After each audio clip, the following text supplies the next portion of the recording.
Hey bro, in this video we're going to talk about 4 exercises that you are doing in the gym and what should you swap them for in order to get more stimulus, thus resulting in better gains overall. The exercises in this video are not bad per se, but there are way better alternatives that will give you more results for the same effort and even less in some cases. Before getting in the exercise themselves, I want to make a quick plug that I opened my Patreon where I will sell my products that I've always talked about at the end of every video. And so if you ever wanted to support the channel and also get some huge value from it, you can check out my Patreon and see if there are any products that interest you. Now let's get back to the video. Alright, first exercise. Let's talk about the bend over row. Now, depending on how you do the bend over row, has a few issues. First, if you do it dead stop on the bottom, meaning you just let the weight sit down when you get on the bottom part of the movement and the weight hits the floor, you're missing out on a very important part of the range of motion, the stretch. Based on a lot of research on long muscle length training being beneficial in hypertrophy, a very important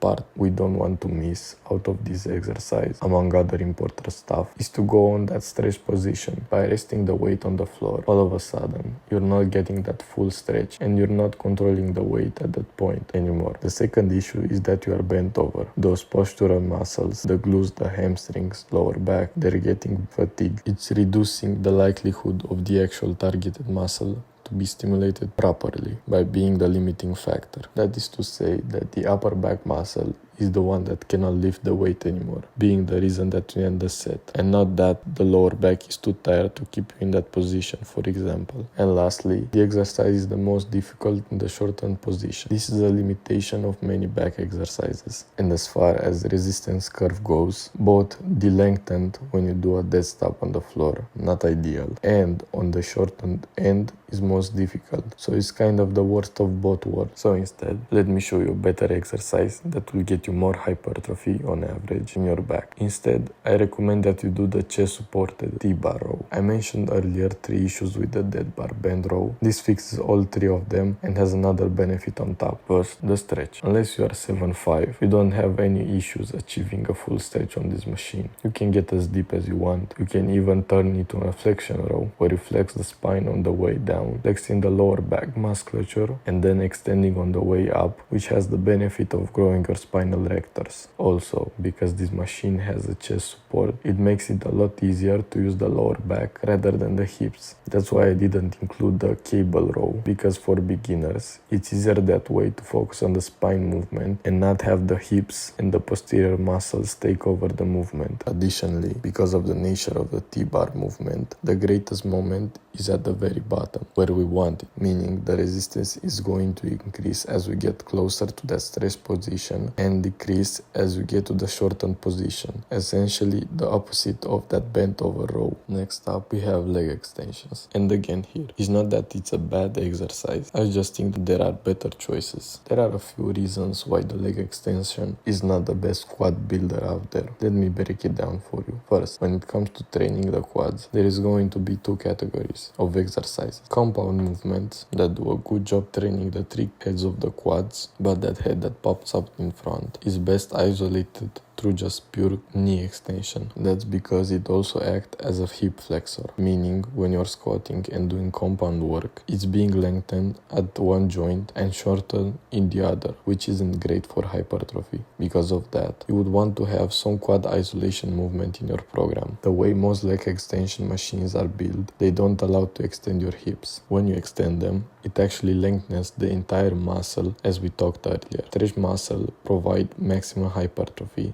and that's what we want in this exercise, just like any other movement. So the exercise that combats these problems is the reverse Nordic curl. With this exercise, we're combating the 2 main problems of leg extension. First, it is best if you fully extend your hips. This is going to lengthen the quad muscle more than the leg extension. Additionally, the resistance curve of the leg extension typically not very good. On this, you get the exact opposite, the same as we did with the row actually. And now out top, we have little resistance, and on the bottom, a huge one. This is the most lengthening quad exercise I can think of. So if you can do this, give it a try. Next up, we have a shoulder exercise, which is the rear dumbbell fly. You might see this one everywhere and you might be doing it yourself. It's a fine exercise if you only have dumbbells, but there are better options out there. Roughly speaking, the same limitations on the bend over low also apply here. For no reason, you're bending over, creating more fatigue on those muscles that are used to stabilize the body, which contributes nothing to stimulate the growth of the real delts. Next, resistance curve is so low at the bottom that you get nothing at the lower part of the movement. Then, as you shorten the real delts more and more, going to that peak contraction, you're putting more and more force. From a resistance curve perspective,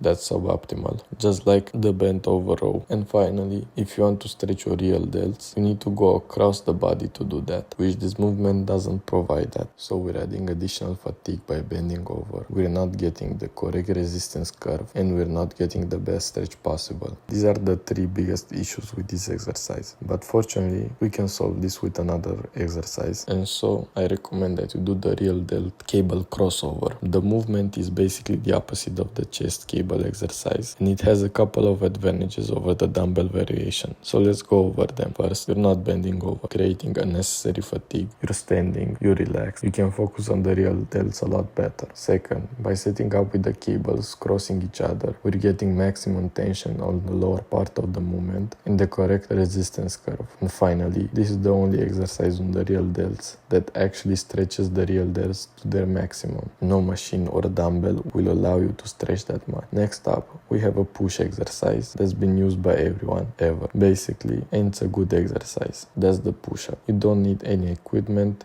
It offers great resistance curve and a decent range of motion, but there are ways to make it better. Most people can get a deeper stretch in their push-up by simply going deeper. One big issue: the ground gets in the way. And the second issue is that for most people, the body weight isn't enough resistance to get in the super effective or practical rep range. If you do regular push-up with your body weight, you'll often find that you can get lots of reps. The issue is that you rarely go close to failure and you don't stimulate the muscle as you should. Additionally, the push-up is quite challenging to load, so we don't have many options here either. To make the stretch better and to be able to get in a better rep range that gets us close to failure, here's a better option. First, let's address the stretch component. By elevating our hands, we get in a deeper range of motion, which targets the same muscles a lot better. This will also make the exercise a lot more challenging, allowing us to get into a heavier or lower rep range that we would with a regular push-up. In order to improve on this issue,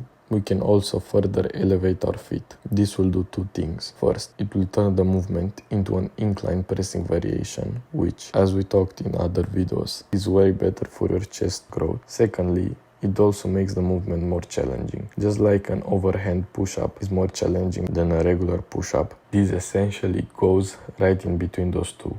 And so if you enjoyed this video, I recommend that you subscribe to the channel so you can get more videos like this that will help you. And as I said in the beginning of the video, I opened my Patreon, and if you are interested in my products and also you want a way to support the channel, you can check the first link in the description. Until then, have an amazing day.